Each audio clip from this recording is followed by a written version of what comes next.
Now back to Just Energy Radio with Dr. Rita Louise.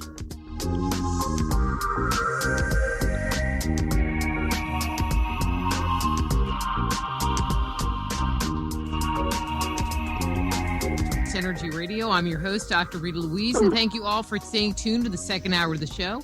Just Energy Radio is brought to you by soulhealer.com and the Institute of Applied Energetics. That's www.appliedenergeticsinstitute.com. But please do stop by the Just Energy Radio webpage and check out our over 6 years worth of archives, or listen to us live every Thursday evening from 8 to 10 p.m. Eastern Standard Time here on the Inception Radio Network. So in this hour, we're going to be talking about zombies. And to do that, we're going to be speaking with E.R. Vernor about his new book, Zombie Nation. So let me tell you a little bit about him and get him on the air, because we've never talked about zombies. Okay, so occult researcher and gothic fantasy artist E.R. Vernor, best known to his fans under the pen name of Corvis Nocturnun, has owned an occult shop for several years while he maintained office as the vice president of Fort Wayne Pagan Alliance, a faith tolerance organization, and acted as vendor director coordinator for the Pagan Pride Day in Fort Wayne. So please welcome to Just Energy Radio the author of the new book, Zombie Nation. His webpage is corvisnocturnun.com. E.R. Vernor, hey, how are you? Not too bad. Just signing in the Skype. Hold on just a moment. So, what should I call you? Can I call you E? No. What do people call you? You can call me Eric or Corvis. I don't mind either way. Okay, well, we'll go with Corvis because that's kind of like a cool name. That's a cool name. Okay, so since it's your first time on the show, and, I didn't even know you wrote so many books, so I think we have some titles to have you come on and talk about. But how did you become interested in the paranormal and the occult? Well, it really started a long time ago, back when my grandmother was talking to me as a child, when she said she used to play vaudeville back in the 1930s and 40s, in that time era.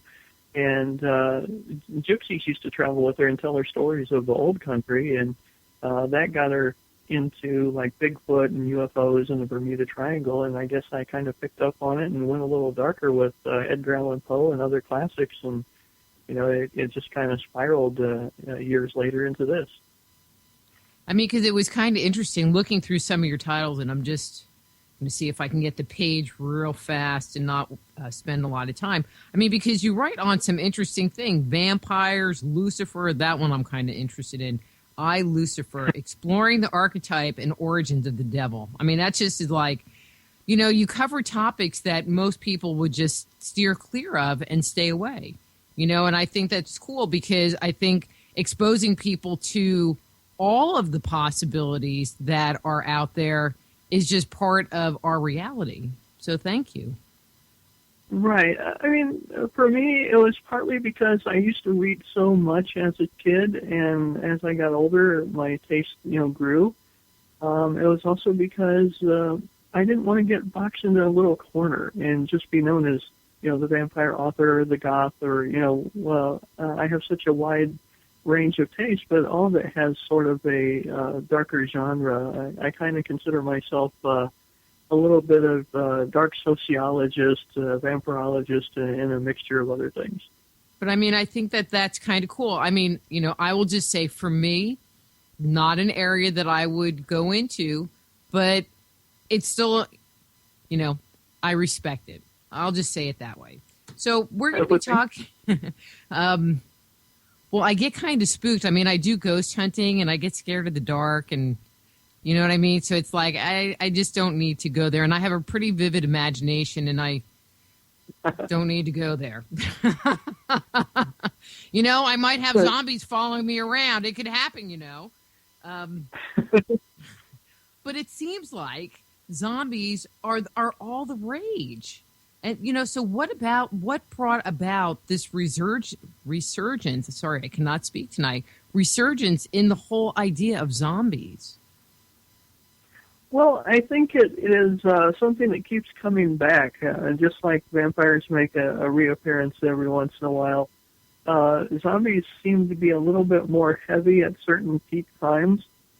Romero, during the 19 probably 60s and 70s, he was pretty heavy when he first started out because of the Vietnam War and social civil unrest. Then again, during the 80s and 90s, when it was an outcry against commercialism and Reaganomics and things like that, now we have things like people talking about the economic collapse of the world and all the disasters that are happening, pandemics, diseases in poor countries. I think a lot of it has to do with we like to use the zombie as a metaphor and the whole apocalyptic thing so that we can kind of use that as a straw man, a dummy to attack, as opposed to everything else that we can't physically go after. So is what you're saying is that we use zombies as kind of like an expression of social and political unrest in the country or in the world kind of thing? Yeah, I think so. It's more psychological than a lot of people initially want to think about. There's also the psychology and emotional context that I write about where humanity is afraid of death and dying, and when we see something that is supposed to be dead and gone, we lash out in fear and try to run or, basically do the shotgun to the head approach because that's what terrifies us. It's why the people during the Victorian era and before used to put wrought iron gates over grave sites because they were afraid that people would come back as either zombies or vampires. Well, there was a lot of fear. I mean, I did some research, into the whole concept of ghosts and, death and dying and burial rituals. And it seems like that the fear of, people coming back from the dead is ancient. I mean, it's not, like in the last couple of 100 years, but it goes back to very deep antiquity. Right. I wrote in Cemetery Gates, Death and Mourning Through the Ages, that primitive man all the way, to the earliest recorded time period that anything was transcribed during the Egyptian period. That's why they did rituals in order to help the spirit cross over, was not just to help their loved ones go into the next realm, but also to protect themselves so they didn't come back. I know, but isn't that just so interesting that they would have that mindset of fear that they would come back? Yeah, I think it's a primitive fear that all of us have deep down because how many of us have had someone die and were with them in like a nursing home or a hospital or, someone who's a soldier or a police officer and they see someone die in front of them and just seeing the body all of a sudden lose the luster and, what makes them real almost disappears and you're almost afraid of the body. I think that's something that's ingrained in people. Mm-hmm. So let's cover a little bit of definition. So in your mind, what constitutes a zombie? Just kind of in the general sense of the word. I mean, I think everybody has seen, pictures, Night of the Living Dead or some zombie movie, but in your mind, what constitutes a zombie?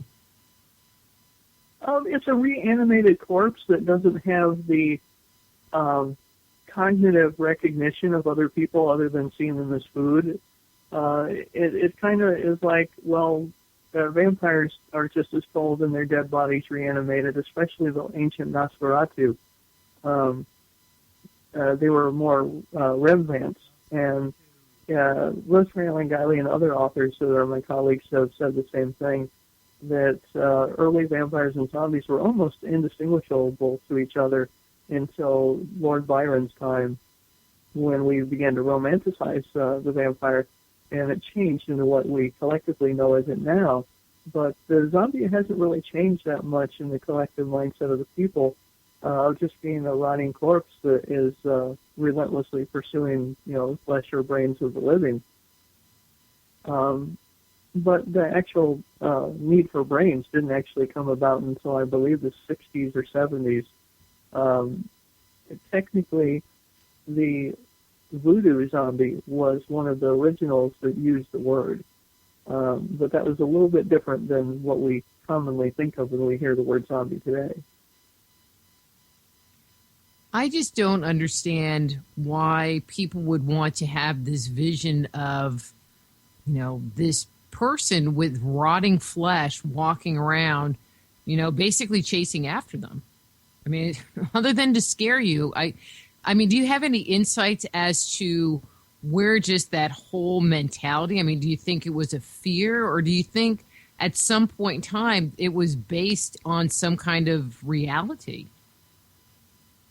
I don't think it was on a reality so much as it is man's fear of not being sure that the dead won't come back.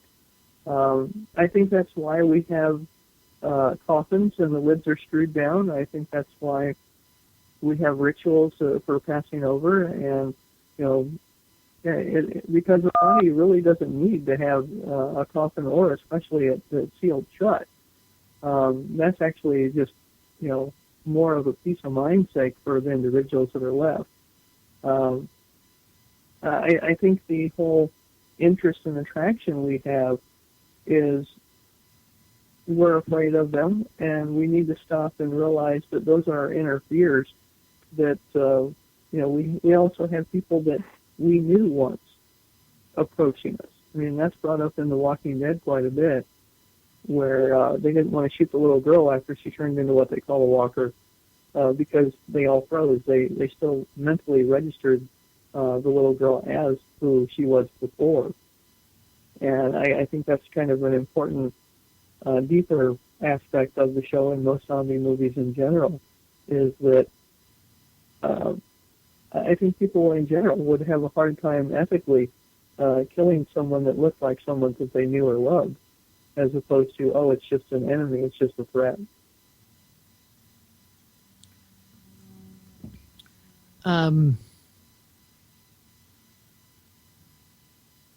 So let's kind of move along. So, well, actually, the question I want to go to is, you mentioned zombies in movies, which I get, but are there stories of zombies that go back into the literature, from like the 1700s, or, just in written tradition, and legends that have come down to us? Well, it actually dates back to almost the year 100. The Epic of Gilgamesh is the oldest written fictional story in the world. It predates Beowulf in the Bible by several hundred years, where they're talking about hell will be broken loose upon the earth, where the author in translation says, I will bring the dead to consume the living, I will make the dead outnumber the living.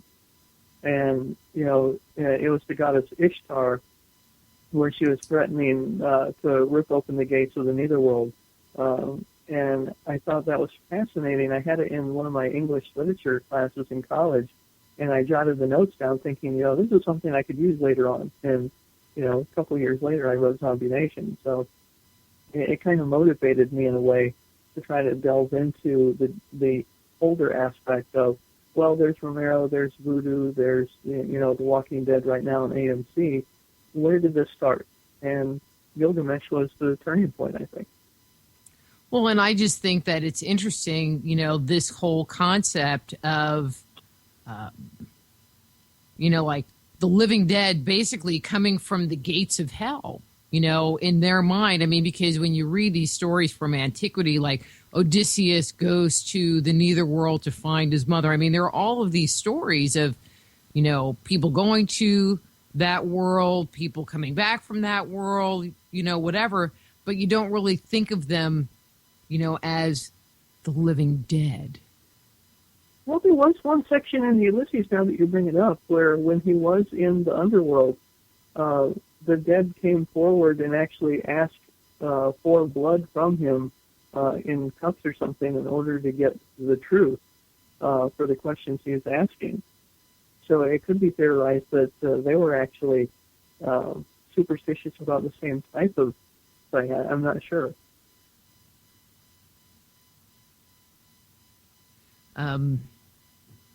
Well, I mean, but Actually, I was mentioning the ghost stuff. It's also from the Epic of Gilgamesh that they talk about Enkidu, who was Gilgamesh's friend who was dying, and he was afraid that he would come back as a ghost.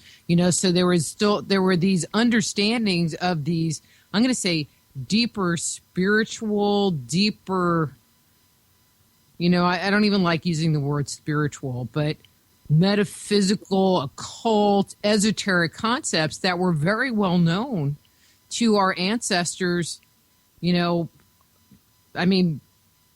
back to the time of, Gilgamesh. Obviously when it was written down, it was much after the story was actually first penned, or first told, and it was, you know what I mean. Right. I will agree. All of the so-called supernatural or folklore mythology that we've been handed down that has become modern-day horror or part of the paranormal community all stems from primitive man being afraid of what's next.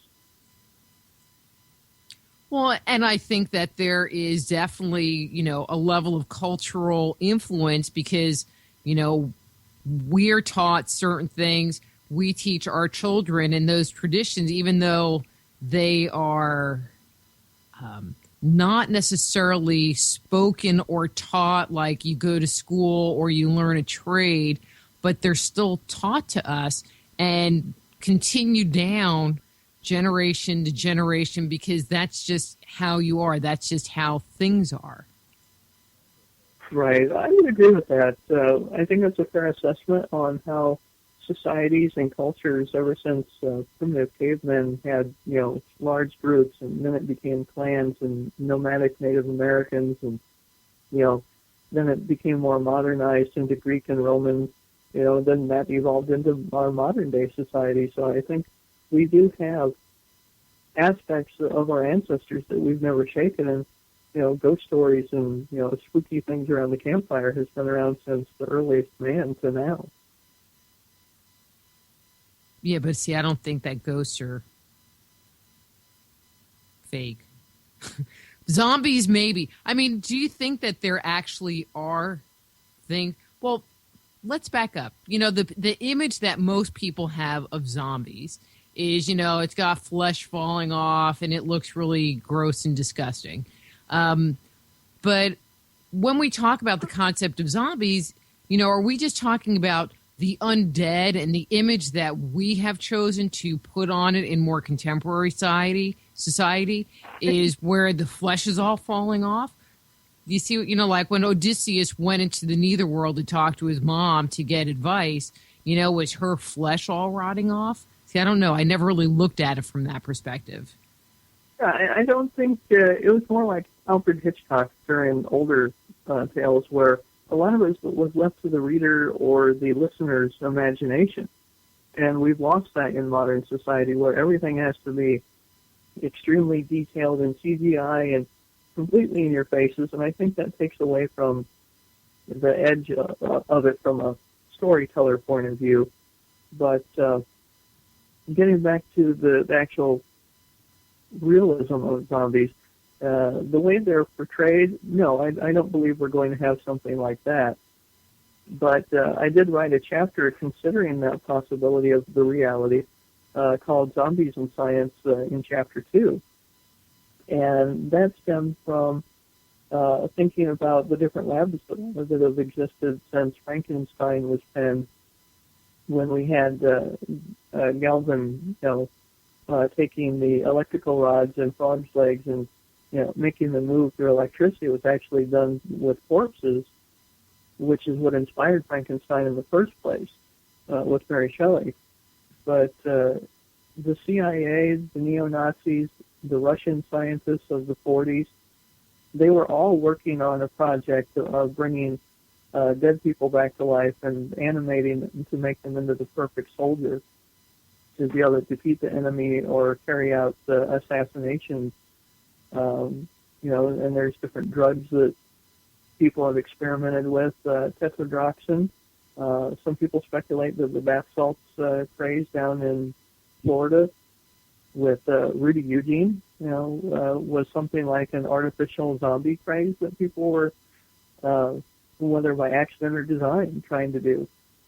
So it's really scary how it may not be the technical zombie of the rotting corpse coming back, but even though the CDC says there's no need for panic, I would kind of disagree that there's things that the medical world is dabbling with, even right now in a couple of universities, that they claim is for the betterment of mankind, to put someone in an artificial, coma, almost dead state so they can heal a body and bring it back, is messing around with something they probably shouldn't do. Why would somebody want to bring an individual back to life? There's the whole, all right, so there's the whole cryogenic, cryogenic idea where, you freeze somebody because they have, some health issue and you bring them back to life. But it seems like that's kind of a different kind of thing than something like Frankenstein or some of these early experiments in trying to bring people back to life. Why would you want to? I think that one has its roots in the other, that without scientists back in the 1700s experimenting and the 1944, German Nazi experiments, we wouldn't have the type of research that we do now.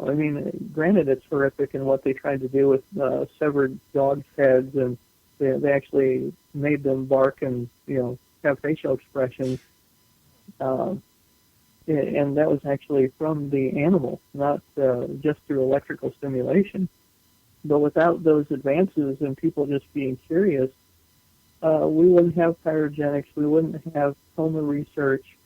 And, the medical center, I believe it is in Baltimore. No, it's in Pittsburgh, Pennsylvania, where they're actually picking up right where that left off. And the Center for Resurgence Research, they're defending it, saying the benefits of prolonging death is to save the living.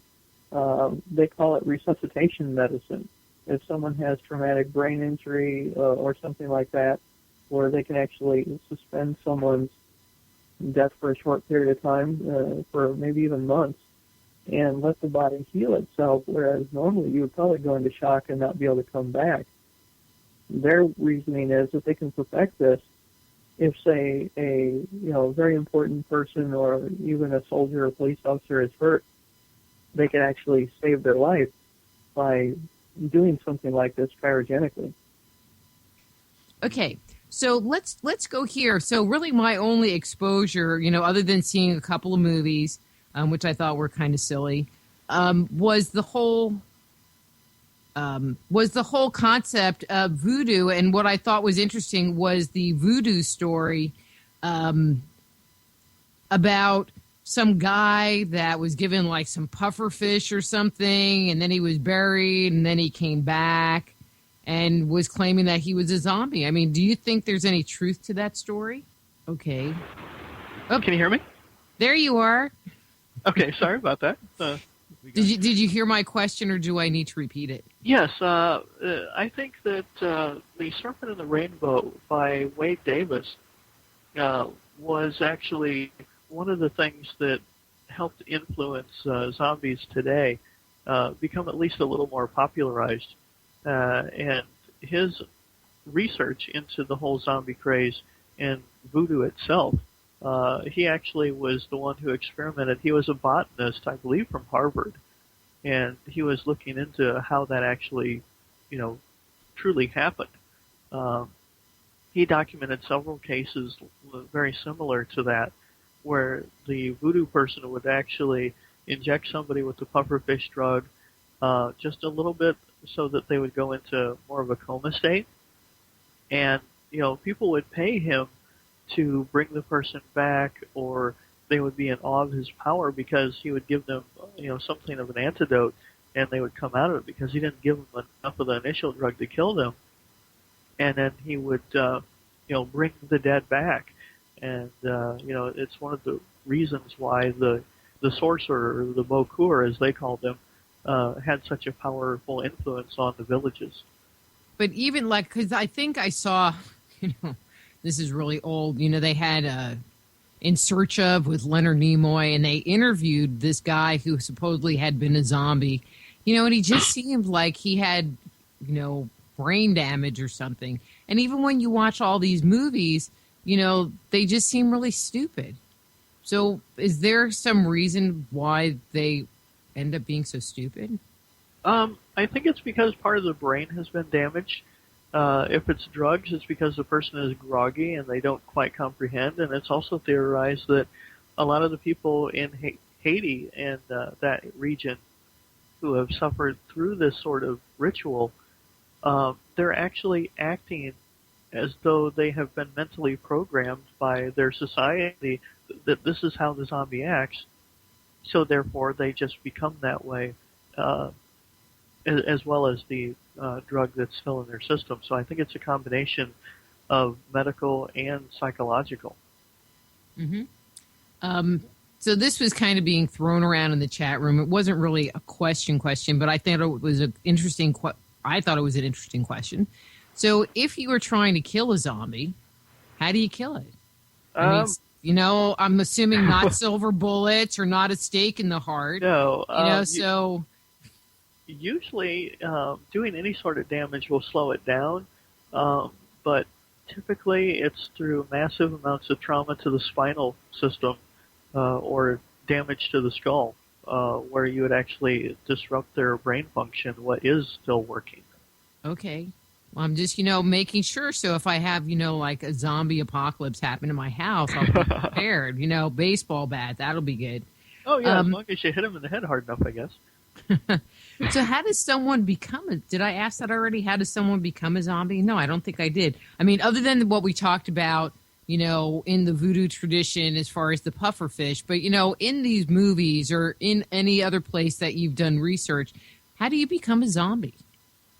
Typically it's through a bite, and professors have tried to analyze it through fiction and bring it a little bit more realistically. They think that it's probably through some sort of virus in the saliva.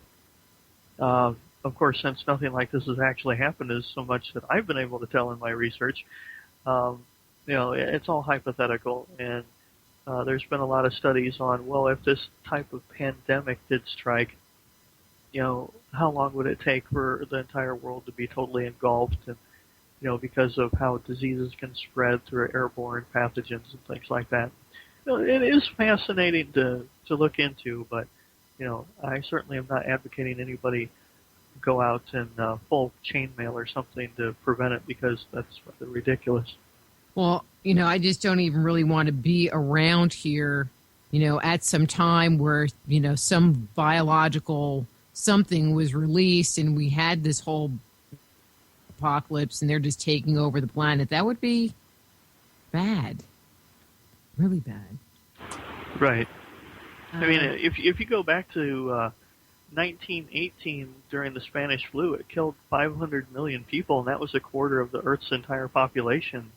The Black Plague. I mean, most of all Europe was wiped out during that span. So, it is something to think about if life did devolve into that sort of thing. Okay, so somebody repeated it. What's the difference between zombies and vampires? I mean, other than like vampires look a whole lot better than zombies, and they dress a lot better, and they're smart. Well, if we're going by modern contemporary, say in the last 200 years, there's an enormous amount of difference. The body isn't rotting. They require sleep during the day in order to hide from the destruction of the sunlight. And whereas zombies are rotting all the time, and it doesn't matter whether it's day or night, and they have less functioning brain power. But like I said earlier in the call, back in the Middle Ages and prior, old folklore of ancient Europe, Romania, Egyptian, there wasn't much difference at all. In fact, the Transylvanian Romanian people actually called vampires, werewolves, and zombies and witches, they called them the Strigoi, and they had one term for all of them. It was pretty much any demonic creature that was cast from the light, and it wasn't until later that they started differentiating between them. So basically, any kind of undead was just really all in one category. Interesting. Right. They didn't start splitting hairs until much later. It was. I actually found that out while researching a book on the evolution of the vampire that comes out in spring from Schiffer. I didn't know that even while researching the zombie. So, you always learn something new. Mm-hmm. Okay, so let's talk about some of the movies that you talk about in your book, because they're just really, all right, I admitted this before, but I'll admit it again. I've seen a couple of them, not very many. I haven't watched any of the zombie TV shows. And so I guess my question for you is, if you had to pick your favorite zombie movie, which one would it be? Wow, that's a toughie because I like so many of them for totally different reasons. I'm actually a bigger fan of AMC's The Walking Dead than I am most of the movies.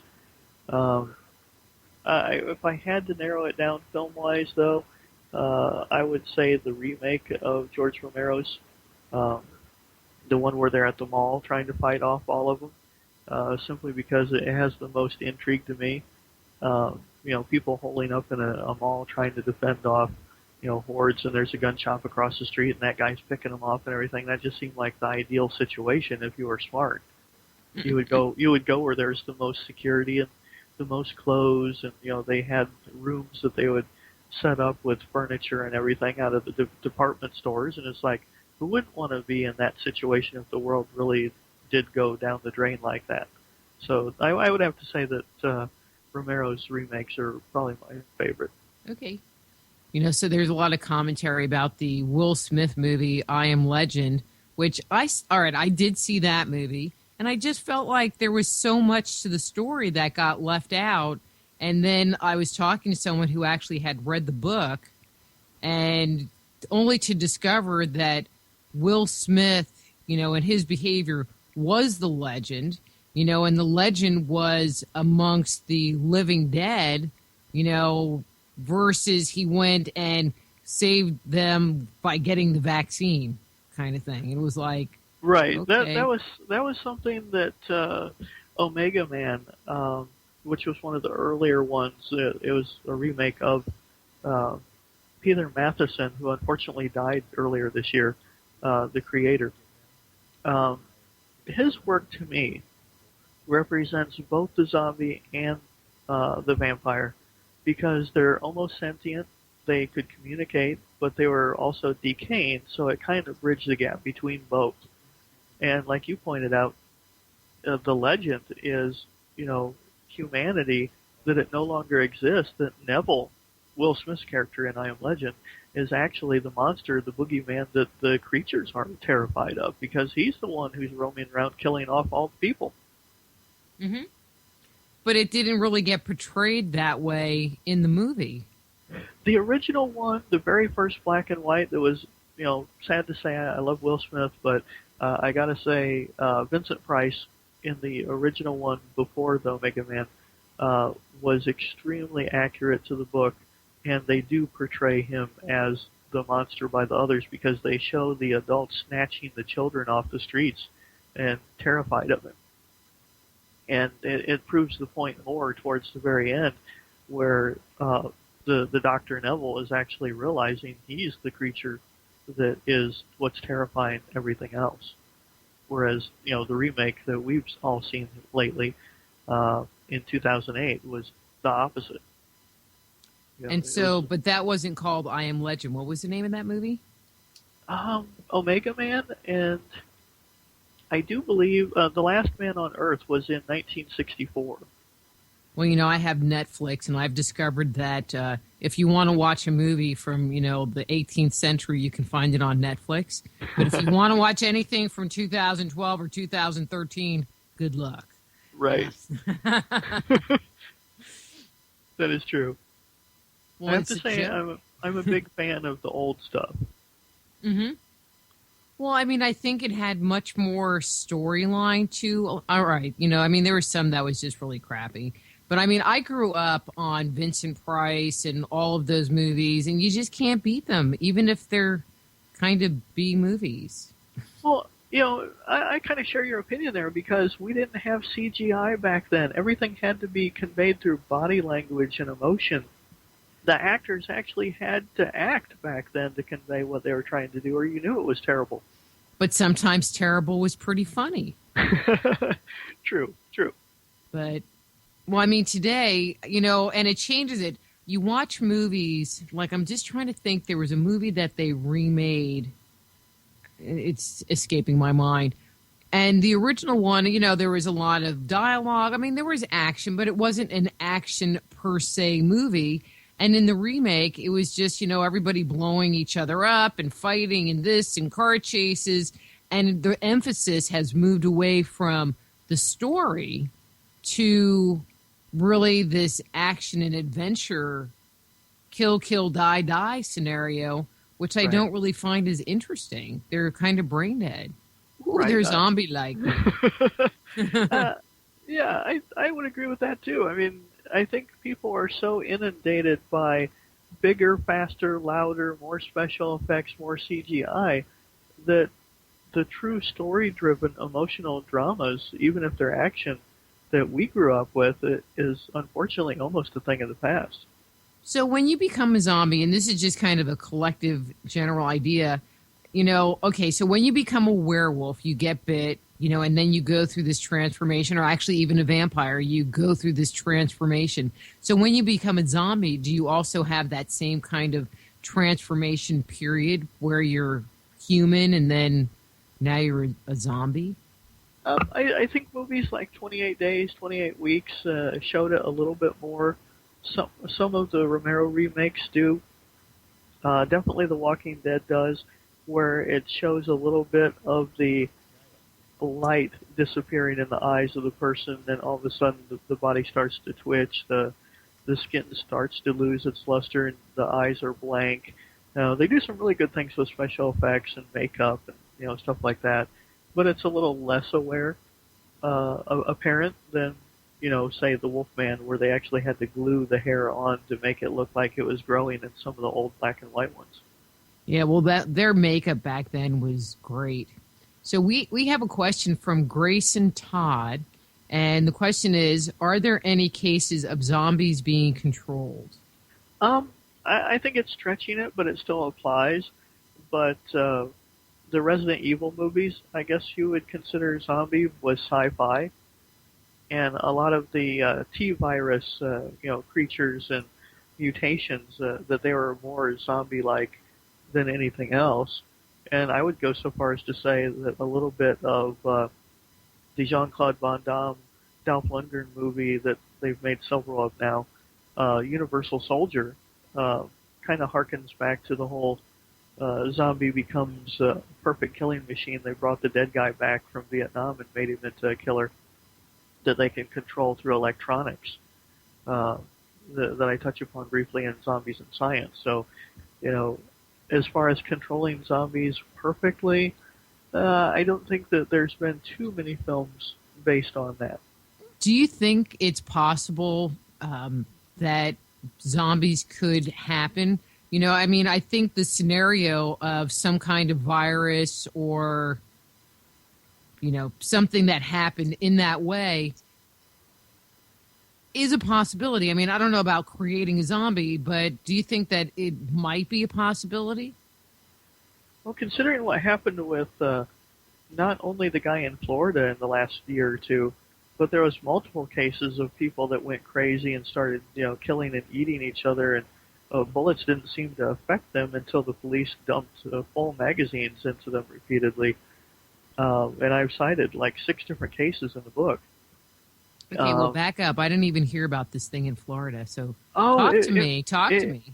It made the news really heavy. Eugene, I believe his name was a homeless man that was attacked by somebody that was totally high and crazy and was eating his face. The guy lost an eye and like a a quarter of his entire face was pulled off. He had the attacker had pieces of the guy's flesh hanging out of his mouth when the police yelled for him to stop, and obviously he growled at them and kept going, and they emptied several magazines of rounds into the guy before they put him down.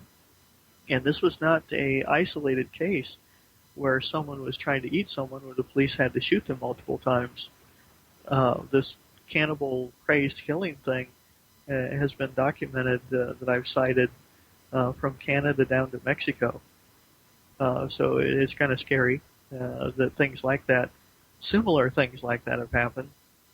But I would say that it's more likely that it would be something biological and chemical out of the war chest of any country, including ours, that people somewhere are probably developing something horrific like that, because we have things that are almost that bad that you hear about every once in a while.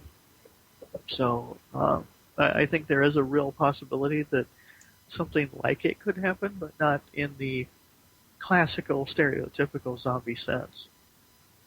Well, that just brings up a different point. If there was some government agency that was looking to do something like that, it's right up there with like GMOs and chemtrails. It's like, well, wait a minute, you're doing this to yourself too. Yes. So don't you think it's kind of dumb that you might create zombies that might come and make you a zombie or kill you or eat you or something? Well, it certainly didn't stop the CIA and the Nazis from experimenting with fluoride to try to create a controlled, dumbed-down populace with mind-altering chemicals. And, that went from the 1930s in Germany all the way to the 1970s here in the United States with the CIA. Let me see. There was an experiment that they did. I believe it was the Manchurian experiment that they based the Bourne Ultimatum movie off of.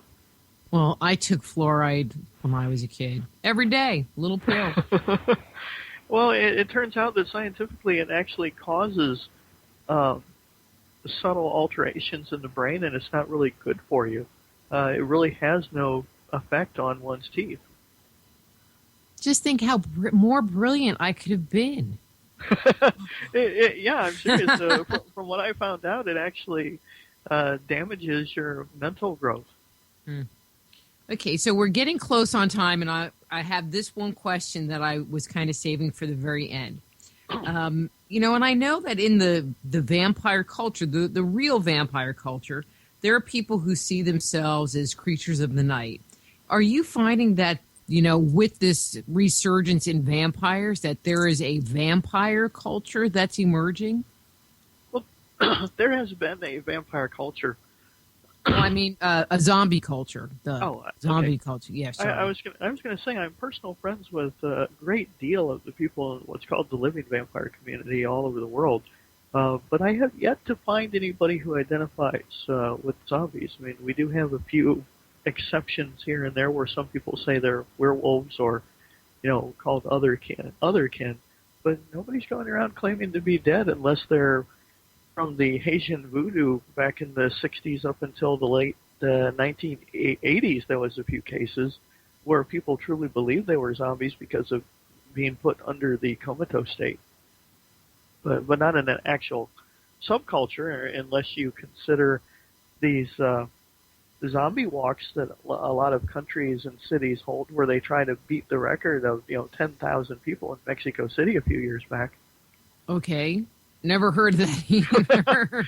Oh, yeah, it's in the very beginning of the book. Okay. Well, we're almost out of time, so if somebody wants to get a copy of your book, Zombie Nation, where can we send them? Well, they can go to Shepherd Publishing, shepherdbooks.com, or to Amazon.com, and the full title is Zombie Nation, From Folklore to Modern Frenzy. Great. And I am going to put the graphic and how this whole book was put together was very cool. I really enjoyed that part. I mean, I enjoyed the book, but I really liked, the visuals on the inside. Well, thank you. I only had a hand in telling them what pictures I wanted for the cover. Oh, well, they did a great job. Schiffer has done a phenomenal job with every book they've put out for me. Do you have any exciting events coming up? We only have like 1 minute, so any exciting events coming up? Because, it is getting to be that time of year. Yes, actually, I'm going to be in New Orleans on October the 25th for Cirque de Nuit. It's a vampire masquerade ball, and I'll be speaking on zombies and vampires down there. Well, cool.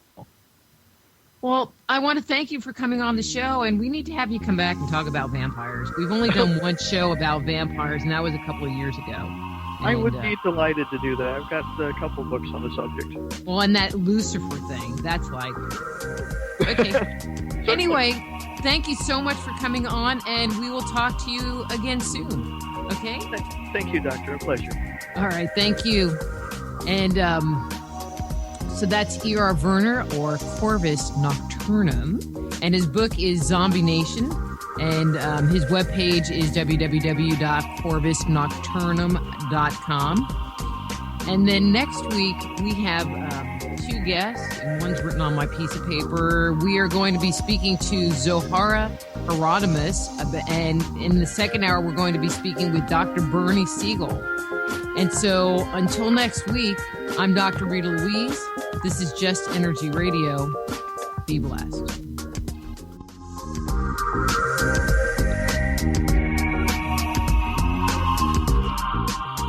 Join host Dr. Rita Louise each week at this time for Just Energy Radio. Point your browser to www.justenergyradio.com for more show information and to contact Dr. Rita. Until next time, remember, it's all just energy.